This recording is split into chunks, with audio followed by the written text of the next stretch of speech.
આમોદ પાલિકાના કોન્ટ્રાક્ટર મૌલેશ મોદી દ્વારા પોતાના વિકાસના કામોનું બિલ ₹14.20 લાખનું બિલ કઢાવવા માટે આમોદ પાલિકા કચેરી સામે 15મી ઓગસ્ટના રોજ પ્રમુખ અને મુખ્ય અધિકારીની કચેરી સામે આત્મવિલોપની ચીમકી આપી હતી। આમોદ પાલિકાના કોન્ટ્રાક્ટર મૌલેશ મોદી દ્વારા પોતાના વિકાસના કામોનું બિલ ₹14.20 લાખનું બિલ કઢાવવા માટે આમોદ પાલિકા કચેરી સામે 15મી ઓગસ્ટના રોજ પ્રમુખ અને મુખ્ય અધિકારીની કચેરી સામે આત્મવિલોપની ચીમકી આપી હતી અને પાલિકા શાસકો સામે તકાવારી લેવાના મીડિયા સમક્ષ ગંભીર આક્ષેપ કર્યા હતા, જેથી રાજ્યભરમાં આમોદ પાલિકા તકાવારી લેવા બાબતે કુખ્યાત બની હતી। ત્યારબાદ કોન્ટ્રાક્ટર મૌલેશ મોદીનું પાલિકા સત્તાધીશો સાથે સમાધાન થઈ જતા અને બાકી બિલ કાઢી આપવાની લેખિત બાહેંધરી આપતા પાલિકા સાથે સમાધાન થઈ ગયું હતું, પરંતુ ભાજપ શાસિત આમોદ પાલિકા પ્રમુખ તેમજ મુખ્ય અધિકારી તકાવારી લેતા હોવાના ગંભીર આક્ષેપ કર્યા હતા, જેના કારણે રાજ્યભરમાં ભાજપની પણ ભારે બદનામી થઈ હતી।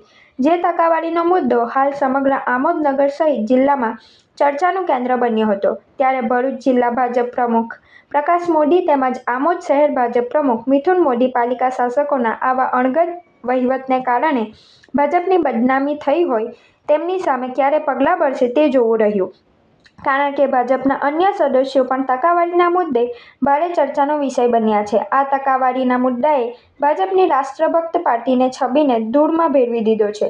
મૌલેશ મોદીએ સમાધાન બાદ જણાવ્યું હતું કે હવે આગળ મારે કંઈ કરવાનું નથી।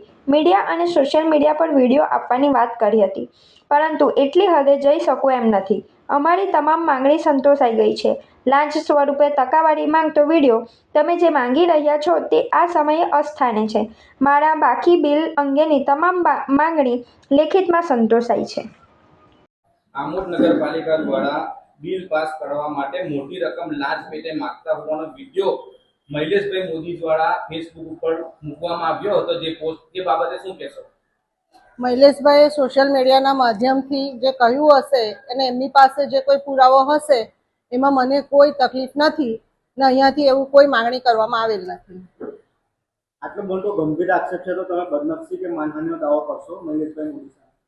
પુરાવાની ચકાસણી કે મારી પાસે જ્યાં સુધી કોઈ પુરાવા ન આવે ત્યાં સુધી હું સામે ગુનો કેવી રીતે દાખલ કરી શકું?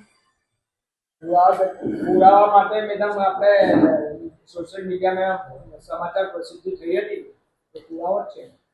સોશિયલ મીડિયાના માધ્યમથી કોઈ પણ વ્યક્તિ આક્ષેપ મૂકી શકે, પણ જ્યાં સુધી મારી પાસે કોઈ પુરાવો ન હોય ત્યાં સુધી હું ખાલી મોં બોલી પર કોઈ એક્શન નહીં લઈ શકું। આ સિવાય હવે પછી કોઈ નગરપાલિકા વિરુદ્ધ કોઈ આવી પોસ્ટ કરશે તો તેની ઉપર તમે બદનક્ષી કે માનહાનિ કરશો ખરા? મારી પાસે એક વસ્તુ છે કે મારા ગામનો નાગરિક છે, જો આક્ષેપબાજી કરતો હોય તો હું એને મારી પાસે રૂબરૂ બોલાવીશ કે ભાઈ શું સમસ્યા છે, તમારી સમસ્યાને જાણીને એનું યોગ્ય નિરાકરણ લાવવાનો પ્રયત્ન કરીશ। મેં 15મી ઓગસ્ટ 9:30 કલાકે આમોદ નગરપાલિકા કચેરીમાં પ્રમુખ અને મુખ્ય અધિકારીની કચેરી સામે આત્મવિલોપનની ધમકી આપી હતી, પરંતુ એ અગાઉ આમોદ પીઆઈ સાહેબશ્રીની ઉપસ્થિતિમાં મુખ્ય અધિકારી પ્રમુખશ્રી અને હું જાતે મોદી મૈલેશ કુમાર જગ્યનદાસ અમારી વચ્ચે સુખદ લેખિતમાં સમાધાન થયું છે।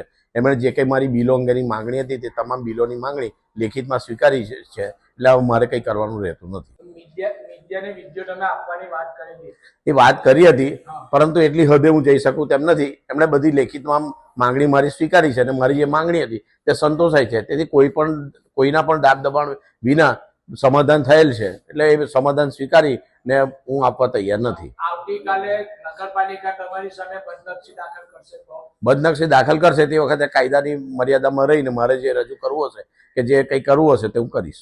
જાણવા મળ્યું હતું સોશિયલ મીડિયા થકી કે મૈલેશભાઈ મોદીએ જે અવાજ ઉઠાવ્યો હતો કે એક એન્જિનિયર તરીકે, એક કોન્ટ્રાક્ટર તરીકે કે એમના બિલ પાસ નતા, તે એમની જોડે વિડીયો હતા કે અમુક ટકાવારી માગતા હતા, એવા વિડીયો હોય હતા।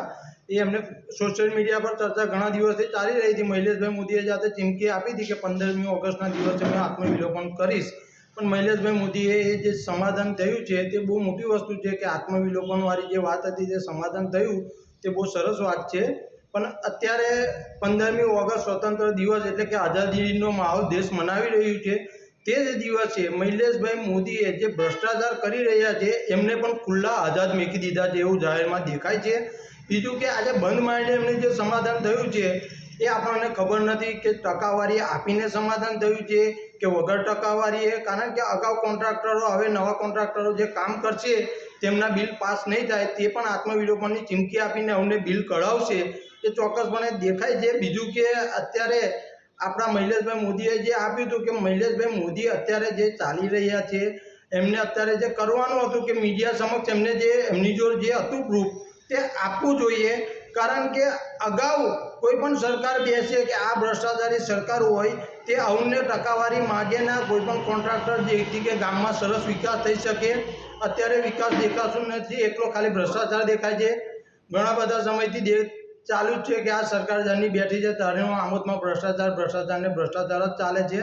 એટલે મહિલેશભાઈ મોદી આ જે મીડિયા સમક્ષ જે આપવાનું કહેતા તે આપી દે તો બહુ સરસ વસ્તુ છે કે ગામજનો જાણી શકે કે આ ભ્રષ્ટાચારી સરકાર શું કરે છે.